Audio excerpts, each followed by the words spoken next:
Hello, welcome to David Eames On Your Mind, a conversation between friends about mental health issues.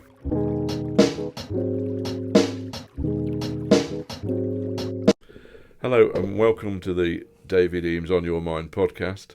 As always, I'm joined by the lovely Owen Oxley and I'm afraid to say the less than lovely Mikey Markham. Hello. Because he's been punched in the face. I'm not necessarily prepared to say by whom or whether he deserves it or not, but yeah, he certainly had a smack. He says it's from boxing exercise, so okay, we'll believe him in that. So today we're going to talk about reframing. It sounds a bit of an odd word, but the idea about I see it as actually a key skill in mental health, which is that we can't often change the circumstances that we find ourselves in, but we can change the frame that we put around them, the way that we look at them. Okay, so to give you an extreme example, 3 years ago, just over 3 years ago, my wife was diagnosed with breast cancer, which sounds like a terrible thing, but we chose to take the view that it was really good that she'd been diagnosed, because that's much better than not being diagnosed and having it. Okay, we couldn't change the circumstances that she'd got breast cancer, but we could change how we chose to think about it. What do you think about that, Mikey, as a technique? I think that's really beautiful, like stunningly good, but sounds really hard to do. Mm-hmm. So I'd be interested to know how you decided that together, made that choice, and how hard it was to go through with that. Well, it is just about making that choice that you can't change the circumstances. So how do you get through this? Do you just fold up? Because the whole thing about trying to be strong is a mistake, because you've got to recognise your vulnerabilities. But at the same time, when there are things that need to be done, operations that need to be had, that actions that need to be taken, you've got to have a degree of control to be able to do that. So to be able to think about things in a way which is going to make it easier to do those difficult tasks can only be beneficial. So this is why I think that reframing is a skill that we consciously deploy to help to control our emotions, that we don't get to choose what our emotions are, but the way we think about things will change how we feel in the future. So if you get something like a cancer diagnosis and think, this is the worst thing in the world, this is terrible, then you're not going to be able to control those emotions in the future, and you're only going to spiral down. Go into the victim mentality. Yeah, but if you can think, okay, well, this is a reality here, that actually, if we live long enough, if we don't die of something else, we're probably going to die of cancer in the long run.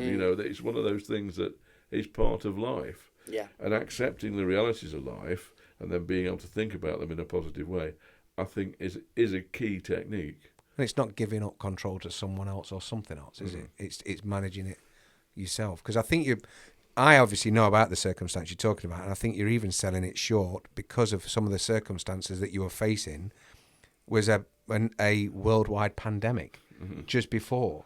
So the fact that you were able to kind of slip under the radar and manage to do all these things, because your lockdown could have been a completely different world where you were scrambling to even try and get an appointment or anything. Does that make sense? Yeah, I mean, yeah. it was terrifying. So lucky. She had her operation in the first week of February 2020. Yes. So we just absolutely slid under the And radar. I mean, I remember being there. But the thing is, to tell anyone a cancer diagnosis is lucky, is kind of is terrifying. But at the same time, like you say, how different could it have been? And I think that's where a lot of the times, as much as it's not necessarily a coping mechanism, because it's creating your new reality.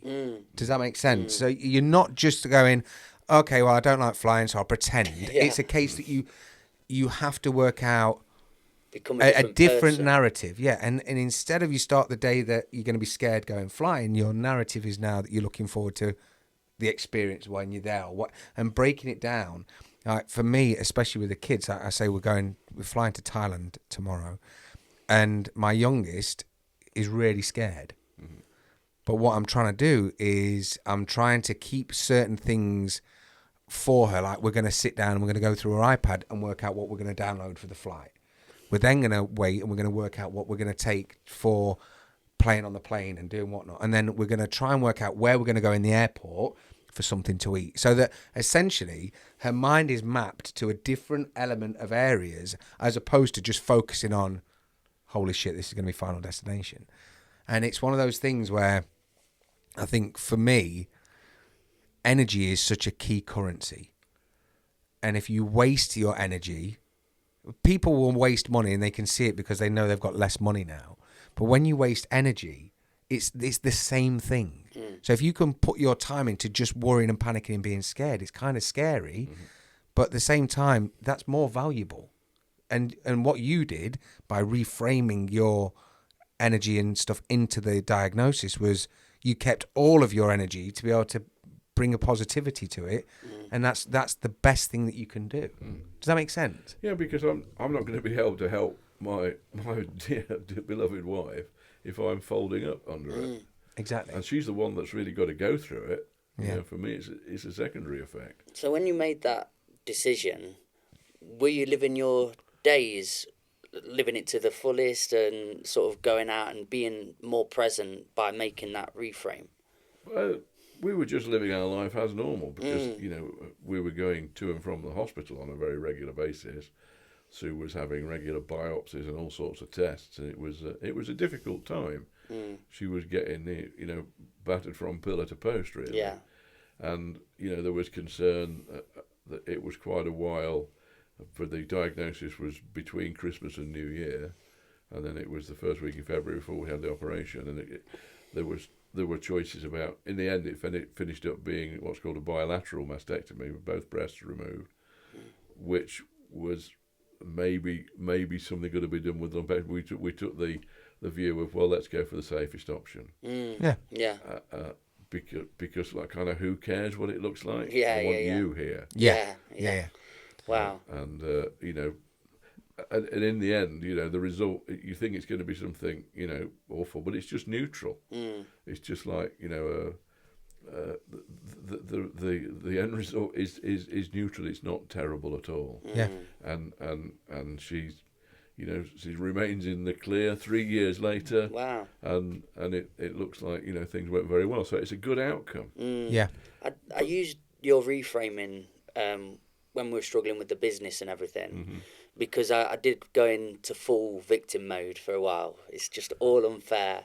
I just want to live here, live my life, how it was going, and just be in that bliss. And it wasn't that way, and I was scrambling for it. And then because it wasn't working the way I wanted it to work, then I just thought, do you know what? Fuck it. Yeah. I'm just going to sit on my own. I'm going to play games. I'm not going to bother. Why even bother? I needed that little moment to dwell in that for a second. But then my attitude was, Mikey, this isn't really what you want. This isn't where we want to be. And then it's like, you're going to fight it like you've always done. You're going to go and attack and do business. So then reframing that as, no, I'm a person that makes things happen. Then every day started changing. Then it wasn't get up and play game. It was go on the computer, start making connections. And that's how that new place grew from that, because I just put so many messages out to different people, and suddenly that came back. And it wouldn't have happened if I wasn't in the mode of reframing who I am in that moment. Yeah. Yeah, and it's the controlling the controllables. Yeah. Yes. Yeah, I love that. Not catastrophizing things. Also, an important part of it is acceptance of those things that we're not in control of. It's not fair. It's not fair. This shouldn't be the case. That's not accepting. No. So there's one model of the self, which is a car, and you think the back wheels of the car are your physiology and your emotions, which you can't control, and the front wheels are your thoughts and your actions. And where the front wheels steer, the back wheels follow. Yeah. That's cool. So, That's really cool. So you just control your thoughts and actions, and the emotions Oh, will mate, follow. I love that. Well, what's the other one? You know, the denial, acceptance, withdrawal, the anger. What's the model called? Where Emotions wheel. the emotions wheel, and obviously you've kind of gone through that because, and the thing is, a lot of the time, I think, I'm not saying that you can go through that and take a year going through it, but sometimes it's all right to, like, if you're mad or frustrated or whatever, sometimes you just need to just get that out, or Yeah. just like even write it down. I mean, my friend used to write everything down that was frustrating them, and they'd burn it, which I know sounds insane, but it definitely It's a worked. visualisation, It isn't it? massively worked for them, and it was one of them where you look at it, you're like, oh my god, and this a different person emerged, and it's like with my eldest, not long ago, I put some boxing mitts on, and I said, just go for it, and she just went mad, and then she was exhausted. Became a little bit emotional, but was then a lot more level-headed because she just had a lot of shit building up. And even though as an adult you think you've got a lot of shit on your mind, being a child's impossible. It's fucking so hard. So to go to her, all right, knock it out. And she just went mad. And then before you know it, she could then sit down and explain everything. But she kind of beat out the denial and the anger and the frustration.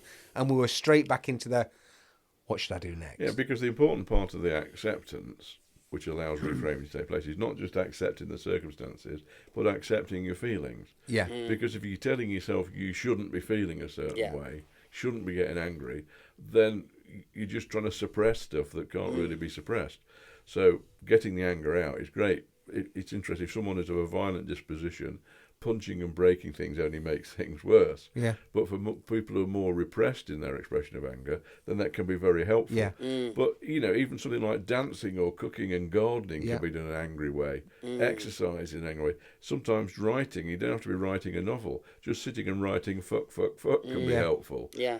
But, again, accepting the situation, accepting how you feel, and then, okay, how can I move forward? I think what makes reframing easier is going through loads of hardship, because for me, when I had a breakup and it was my first love in that time, I was going through those emotions, but I wasn't repressing them. I wasn't processing them properly. I was really struggling with them, and it prolonged for probably months, like 2 months, and I just couldn't get out of it.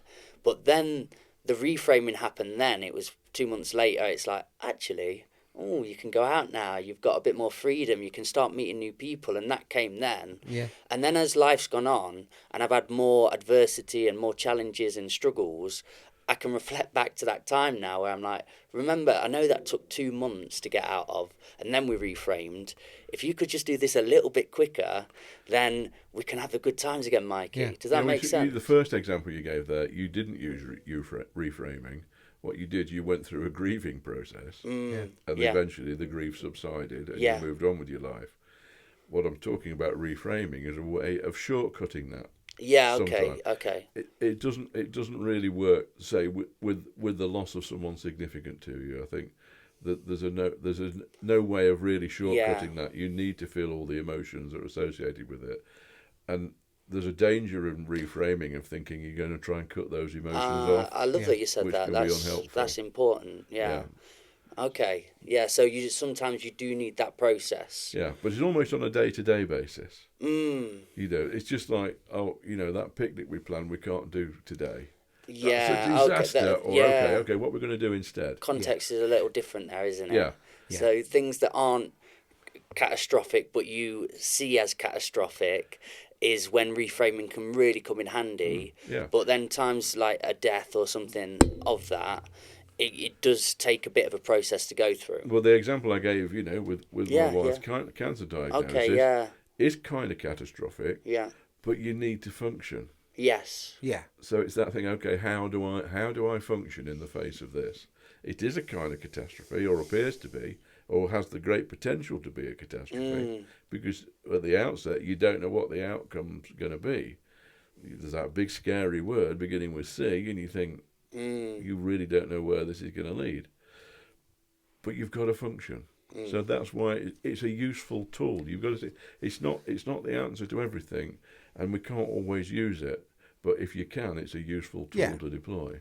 And I think a lot of it, for me especially, is slowing down enough, because when you fall into a diagnosis, it's like you've fallen into a pit, and you're scrambling, and it's a case of you're that busy falling into this endless pit that you can't get out. You don't even notice there's a ladder there. Does that make sense?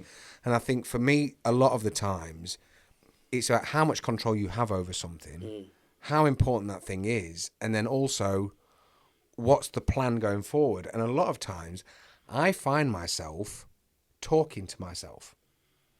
The other day I was cleaning out the shed. I know this sounds really stupid and insane, and I couldn't find something, and the kids had broken something that was there.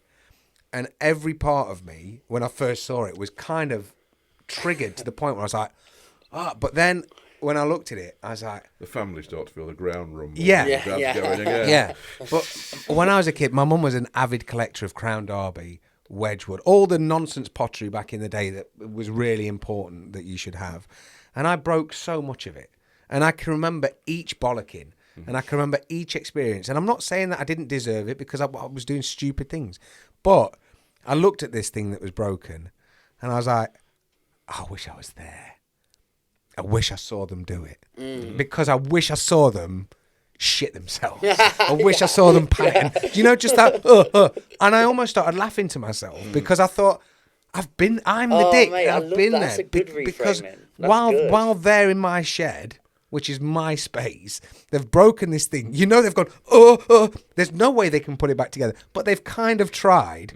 And then I'm almost thinking, I wonder what the story's going to be for this. Yeah. And it's gone from, it's broken, because I'm really sentimental. It's fucking ridiculous how sentimental I am. I've got bottle tops and stamp and shit from when me and Stace got together. Every picture the kids have ever drawn. Every time they could have bought me a piece of string and said, I made this. And I'm like, oh, fucking hell. And I save it. So I've got enough trinkets and nonsense that I don't need others, but they still mean a lot to me. So, I mean, eventually I spoke to them and they told me and I understood why it had happened, all the rest of it. But while I was in there, I was talking to myself about it. Like, oftentimes when I'll sit and talk to David on a Friday, obviously I normally download my week to David on a Friday night. I explain everything that's happened, and the majority of the time he'll go, what were you like at 14? And I'll go, okay. And as much as it's like, I know he's not saying shut the fuck up, but at the same time he's saying, we've had this conversation, you know you're being an idiot. And even times when I go, yeah, but, he'll go, she's 14. And I think, okay. And there's nothing I can say. There's no win card where I can say this and he goes, all right, killer. I'm like, winner. I've got permission. Do you know what I mean? So the whole time when I saw it and I could feel my hackles coming up and I could feel getting hot and I was thinking, and I know they didn't break this thing out of complete disrespect. Yeah. It was just one of those things. And it was more a case that I could just see the scrambling and the panic and the fear. And I thought, oh my God. So it was nice to be able to have that, even an external dialogue with myself to remind myself that, hey man, things could be worse. Like, look. Mate, that was a really great example. I enjoyed that. I came home to my wife one day, many years ago, and she was in tears.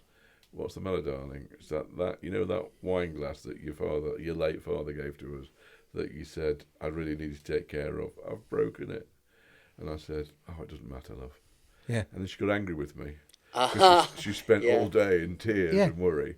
And I didn't know how to do reframing then. I'm not sure if I could have reframed that, where I was in the wrong for being well, right. actually. Oh, mate, that's great. Okay, David, I'll give an example, some context in a situation I've had. You tell me if reframing could have been used in this. And I'm doing Did you get punched in the face? Yeah. Should have dodged. Moved guard up. I'm doing a big gig at Chatsworth House.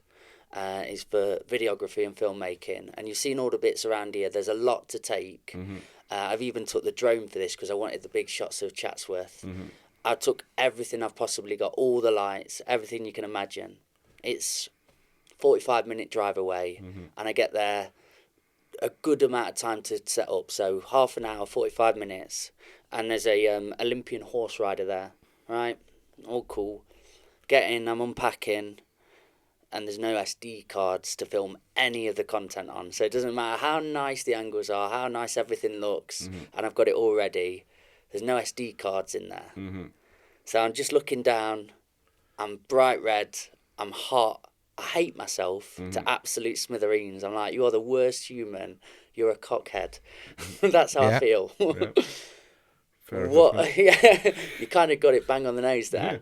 What could I do in that situation to reframe how I'm seeing that situation? Hope for alien abduction. Really, is that it? In those sort of times, it could just be a cockhead. Sometimes you are just plain screwed. Yeah. Yeah. Sometimes worst case scenario is the worst case scenario, which means It's if I set off now, I can be back in an hour and a But half. I know you've told me this story. Yeah. And you did make the mistake of faking it rather than fessing up. Yeah, I did do that. I actually held my iPhone 12 up or whatever at the time on top of the camera. I've got 4 lenses and hold that there. And then I just said at the end, when I was going to edit it, oh, all the SD cards corrupted simultaneously, but I've got this one. Yeah, but right. But I tried to make the best of it. I thought I could get through this. I think being honest, a lot of the times, is massive. Yeah. Even if you are completely screwed, or if you've done something completely wrong, being honest, because let's say if you got there, right, and you got to Chatsworth and they said, we're going to beer at 10, we're going to do this, and this, you go, no problem, let's go, right? And if you'd have got there at 10, everything's set up, and you've got your SD cards, and everything's good, and then someone else went, we've not got this, it's vital, and they said it's going to be an hour and a half. Yeah. As much as you'd have gone, that's a bit shit. That's all. That is the situation. That's it. But you would have got you would have got what you wanted at the end of it. Yeah. So if you'd have gone, listen, I'm going to shoot back now. Chris is on her way, so I'm going to cut the journey down by an hour. I'm going to meet her halfway. I'm going to grab her. I'll be back. Or you could have even gone, Dixon's. Okay, it's 18 minutes away. Matlock. 2 minutes. Do you know what it was for me though? It's because my mum was there in that situation, and because her identity of me is a twat that forgets things, and I was a twat that forgot things. There you go. It really exacerbated it. I didn't want to showcase. You were right, you bastard. Yeah, so there you're in the grip of deep emotions, which is just the desire to escape. Yeah, that's interesting. And sometimes you can't apply reframing because the emotional hit is too high. That's why I say in a grief situation, it doesn't help that much very often. Yeah, okay. And I think there, given the the implications, the particular setting there, that you're just in flight mode. Yeah, I was 100%. And if you could have got away with it, you'd have just run away. I would have gone with what you said there if my mum wasn't there, 100%. I feel in that situation I can go, people make mistakes, and I'd have that logic behind it. But the reframing here comes after the fact. Yeah. Okay, and again, it's accepting what you've done, and okay, I've really messed up there. That pain that I felt was so emotional and intense. You've not forgotten them since, have you? No. Well, that's the whole thing. Okay, so how can I now weaponise that experience? Yeah, I love that. That's to great. make sure it doesn't happen again in the future. Yes. Yeah. I love that. So it's that sort of after the fact reframing can take place rather than spending there forever cringing like yeah, hell. man. Do you guys know when it's like the 1 a.m, you're just going to sleep, it's time, you finish your gaming, that's where all them intrusive thoughts start coming to me. Just as I'm getting to sleep, it's like, can you remember that time you did that? Oh, no. But I think that's what makes you. That's what makes you. And I think the difference is, let's say that you now have your own media company and you were at a place and you turn up and it was mine or David's responsibility to bring the cards and we forgot. Yeah. Your reaction to that would be different due to your own personal experience. Get some humility about you, don't you? Of course, because not anyone's perfect. No. In any way, shape or form. And the thing is, we all make each other stronger if we can. So there's no point in pulling someone down to the point where they feel worthless, because it's not helpful to anyone. And it's accepting that part of a person as well, because for me, I've worked with people in videography that are they wouldn't forget a thing because they're just so regimented, but I've not actually enjoyed working with them because it felt so high stakes. Well, they may be like that because of earlier experiences where yeah, they have forgotten things. And I do get that. So, and also the thing is, when you fess up about it, in that somebody else might have been able to come up with a solution to help you. I've got 10 in my van. Yeah. Because it's like, when I used to work for other people, I used to work as an electronics design engineer, and I remember one project had gone horribly wrong. It was my fault. So rather than wait for the managing director to be notified, I went straight in to tell him about it, and then we focused on what we were going to do to solve it rather than how he was going to give me a bollocking. Yeah. It's much better than wait for him to come up and grab me and say, what the hell have you done here? Because people make mistakes. And what good does that do? Yeah. Just makes you feel terrible about yourself. He's in so much anger he can't function for the day. Yeah. So it's always that situation in a way of thinking, okay, this is where I am. How can I change it? What can I do now? Because I can't change what's happened. The past is gone. Yeah. What can I do next? Yeah.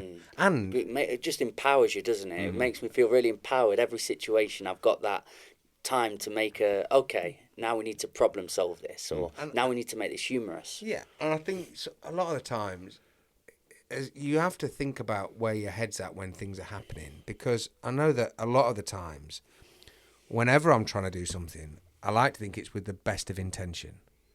It doesn't always come across that way, but it's also understanding someone else's circumstances, because even though I'm trying my best of intention, I'm not thinking about how my daughter's feeling about going to school that morning. So making dinner in the morning is not going to be a priority, and now we're falling out about it. It seems silly, but realistically, it's understanding that you didn't do it deliberately. Do you know what I mean? Yeah. You know when you're beating yourself up and you're like, oh, this is the worst, there's always a solution. Always. That's a good reframing. Changing the way you look at yourself. Yeah. Well, I think You have not done this on purpose. Well, this is it, and you're more mad at yourself Sometimes you have done things on purpose. subconsciously. Yeah, that you behave really badly. I've got experiences in my life where, I'm ashamed Yeah. of what I did. And that's important to have that reflective attitude of, no, that was out of order, David. Yeah, that shame Yeah. comes from where you've not lived up to your own values. It's good GPS, isn't it? Yeah. But it's helpful, and but again, dwelling on it doesn't change it. But yeah, sometimes in those dark watches of the night, there's like, oh yeah, it's just like a sharp punch in the solar plexus. Oh no, that's gone down. Yeah. So you're saying to some degree on them occasions, don't necessarily reframe it, because you need to have that feeling where you can learn from it. If you just reframe it to fluffy the situation. Yeah, it's not denial. Reframing is not denial. It's important to stress this. Right, yeah. Okay. It's not denying the reality of the situation. Go into that a little bit further. Well, it's about, as I said at the Owning outset, it. it's about accepting the reality of the circumstances that you're in. And it may be a catastrophe, but what are you going to do about it? Like the volcano's exploding, you're not going to change that, but what are you going to do? What's your escape route? Maybe you're just going to die. Yeah. Okay, well, let's just kiss and say farewell to one another as we spend those last moments together. So there's stuff that we can't change, but it's about that sort of reactive nature of accepting what's happened, how we feel, and what am I going to think and what am I going to do next. Yeah, because I did think of that, people being in denial. Imagine being a young lad and then you've had a drink and you've hit your mate or something, or you've punched a car or criminal damage, and then you could go, I can reframe this. Maybe they didn't want the mirror on their car, and that's the way of sort of seeing that. Yeah, but that's just being delusional. Yeah, there you go. Okay. Yeah. But it's having your wits about okay. you. What can I do to put this right? Would be a reframe you could use there. Yeah. And it's not burying yourself with the guilt. It's acknowledging the guilt, taking responsibility for it, and working out how you can be different. Or how, do you know what I mean? How everything is an experience and everything has circumstance. And the thing is, if you can realise that it's not always good, it's not always the best. Like with your memory cards, that was more of a personal frustration to yourself because you'd lived up to exactly what your mum expected. Yeah.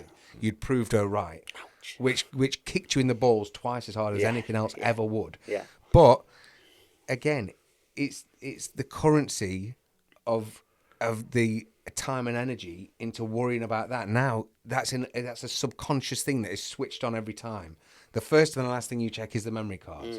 Your mum couldn't give you a greater gift than that because you will always, always, always remember that shit. Yeah. And a Freudian would probably argue that you did it because of that expected reaction from your mother. That it became a self-fulfilling thing for you, that you lived up to her expectation of you unconsciously. Yeah. Yeah. He used to say there are no accidents, but then he was an idiot in some ways. He said some daft stuff, didn't he? Yeah. He didn't have a lot to go on. He didn't have Google, did he? What was his daftest? Do you know something that he said? I think penis envy. Okay, yeah, That would be it. Yeah. There you go, Freud. You donut. I definitely don't have that. Yeah, he's not talking about that because he definitely doesn't have it. He reframed it so that everyone else has it. No. It's women that had it. So women had penis envy. This I'm not a big Freud dude. You know I don't read books. This was at the heart of many women's problems. Not that they'd been abused, but they were envious of not having a penis. So we've not moved on much since that, have we? Some people haven't. Yeah. No, which is worrying. No. Yeah. So I mean, it's a relatively short one today, I think, but I think we maybe covered it. I think seeing it as a tool is the useful way to think about reframing. If there's a different way of thinking about it that makes you feel better, then kind of why wouldn't you? Thank you. Bye-bye.